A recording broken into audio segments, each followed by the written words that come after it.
Hey everyone, Kyle here from Wealthy Affiliate. Today we're going to be walking you through the process of setting up a sitemap within your Webmaster Tools account. So what a sitemap is basically exactly how it sounds. It's a map of your website that gives Google an idea of all your pages on your website, so they can index your website properly and as thoroughly as possible. A lot of time you'll create a page or post on your website and it won't get indexed right away, and sometimes it won't get indexed at all because Google can effectively spider your website or find your website pages properly. So this is a way of helping Google find that content, and it's really easy to set up, and it's going to be really helpful going forward because it will make sure that all of your content is getting indexed, and it's also going to allow you to get better feedback within your Webmaster Tools account once you have a sitemap set up, because they're going to have access to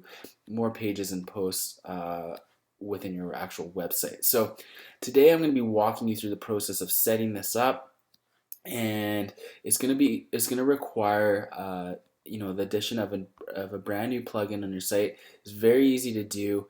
And then we're going to be creating the sitemap on our website end, and then we're going to be adding it to Webmaster Tools here. So I'm going to be walking you through this entire process, and it's not going to take very long. So yeah, I'm going to get right into things here and show you how to add a sitemap to Google Webmaster Tools.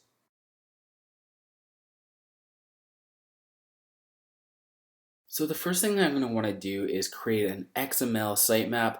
You don't really need to know what XML is, but it's a universal programming language that Google is going to understand and interpret, and that we're also going to be able to generate from our WordPress admin area through a plugin. So I'm going to head over to my WordPress admin area for my website, and we're going to go and install a plugin that is going to generate the sitemap, in which we're going to go back and add to our Webmaster Tools account. Is going to be a URL that it generates, and the sitemap's always going to reside on that URL on my website. It'll make more sense when I go through things here. So the first thing that we're going to want to do is head over to the plugin section, and we're going to want to add new.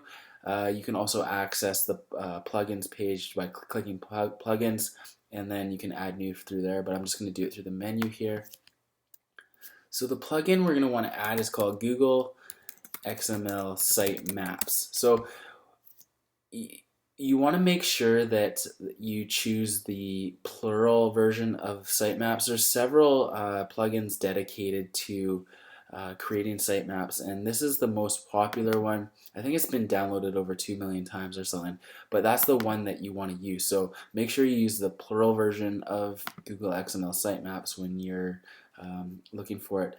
And as you can see down here, there's one called Google XML Sitemap. That's not the one we want. That's a fairly new one. And then there's a bunch of other sitemap tools here. We don't want those either. We want this top one here called Google XML Sitemaps. So what I'm going to do is I'm simply going to install this plugin. Are you sure you want to install? Okay. And this is just going to take a second here to install the plugin.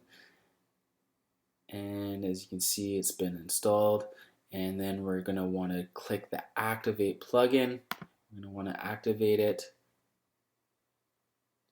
and there we go. So this plugin's been installed and activated, and now what we're going to want to do is we're going to want to set up the sitemap properly, and to do that we're going to be doing that within the actual settings, so I'm going to be walking you through that next.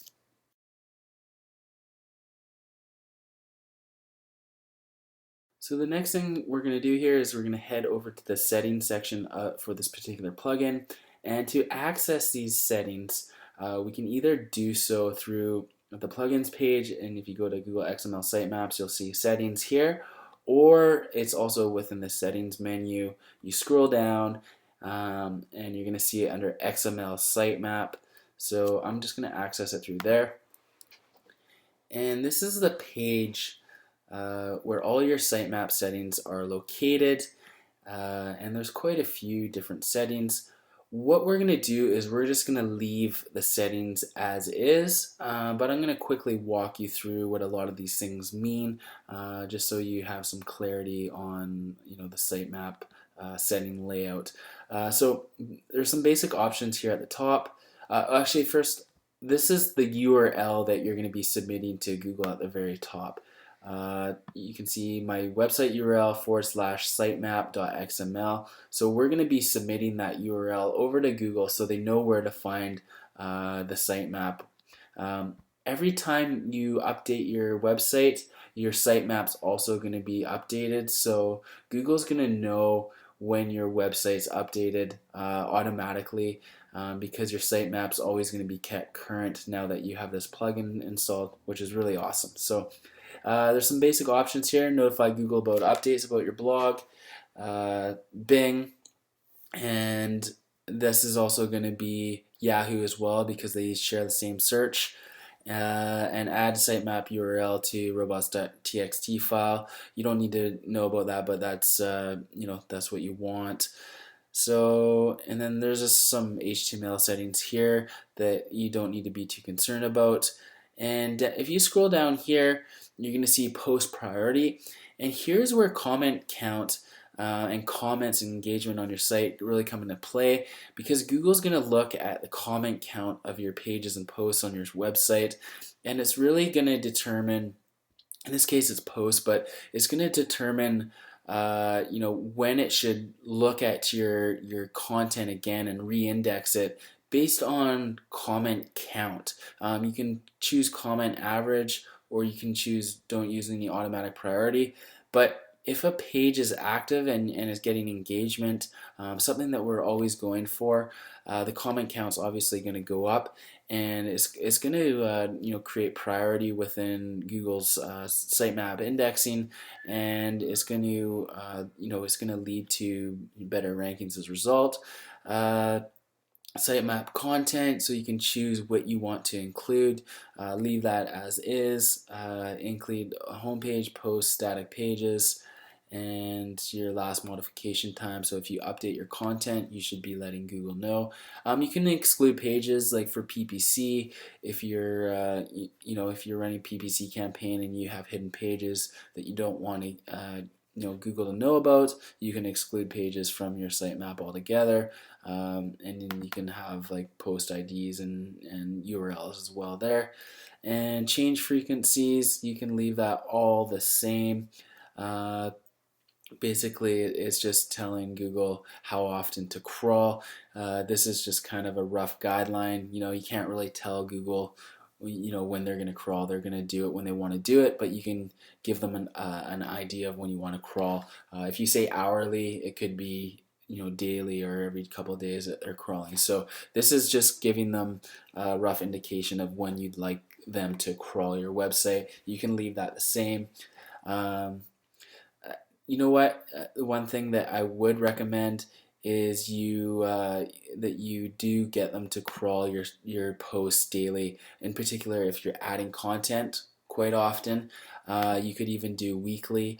It's by default set up as monthly, but as if you're adding 2 or 3 posts a week, you're definitely going to want to have them index your content more often because it's updated more regularly. So either choose daily or weekly here. I'm going to choose weekly just for, because I add a couple posts a week, so I think weekly is adequate. But if you're adding more content, daily would be fine too. And then priorities, you can leave that the same. It just basically gives Google a priority of which pages to re-index. If you have a blog roll as your homepage, then it's good to have the homepage as a 1.0 because it's always being updated. Because as you add new blog posts, they're going to be added to your blog roll. So I'm going to click Update Options, and I'm all done here. That's a quick overview. You can spend some more time in here. I don't want to add further confusion by fiddling around with this too much. It's fine by default. The one thing that you might want to change is the posts and how frequently Google is going to crawl those. And besides that, this is going to be your link to submit to Google. So that's the next step we're going to be doing here. And it says the URL to your sitemap index file is how to lose belly fat, and your domain is obviously going to say your domain there. /sitemap.xml. So in the next step here, I'm going to show you how to submit this to Google, and then we're going to be done the sitemap process, and you're not going to have to worry about your sitemap again, because it's going to be automatic. As I said, it's going to be automatically updated as you create new content on your website, and as comments happen and that sort of thing. And Google's going to constantly be looking at your sitemap to check for new updates. So the next thing I'm going to do here is I'm going to show you how to add it to Webmaster Tools.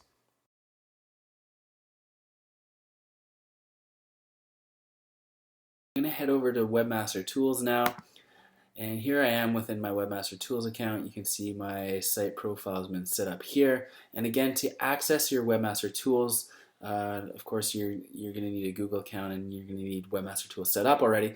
But it's google.com/webmasters /tools/webmasters will also take you to the login page, so that works, or you can do a Google search to find that. But I'm just going to click on my site profile here, and what you're going to see here is a sitemap section over to the right here. So if we click on this, it's going to take us to the sitemap section, and all we're going to want to do is we're going to want to add a sitemap. So if I go over, so http howtolosebellyfattoday.com, this is going to be your URL for your respective site. I'm going to head back here, and all I want to do is grab the end part, because the first part's already filled in for me. So I'm going to grab the sitemap.xml, and I'm going to paste it in there. You can type it in if you want. Yours is going to say sitemap.xml as well. So basically you just have to type in sitemap.xml, and you can click test sitemap if you want, test complete, view test results. So no errors found, that's fine. And I'm just going to add it again.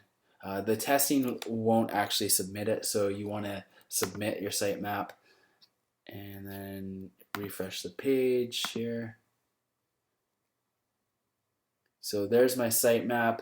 It's processed as of today, which is July 31st. And yeah, that's the process there. There's nothing more to it. Obviously, if you had multiple sitemaps, you could add additional ones. But for the sake of this, you're not going to need it. And then if I go back to by me or all, we're gonna see the sitemap there. So this is the type, is a sitemap index, process, last process, and it's going to tell you if there's issues. And since I just added it, it's pending, and the index is pending as well. These will obviously update when Google has gotten the time to crawl it. So we're all set up there with the sitemap. Now Google's going to have a way better idea of our content as we create our content. We're not relying on them, naturally indexing our site by spidering content on the internet. Now we're actually telling Google what content we have on our site, and when to index it, and giving them a thorough overview of all the content on our site. So it's going to lead to way better indexing, and as a result, more rankings in Google. So that's the sitemap setup process. I hope you've enjoyed the video, and if you have any questions, of course, leave them below the video, and I will be more than happy to help you out. Thanks a lot.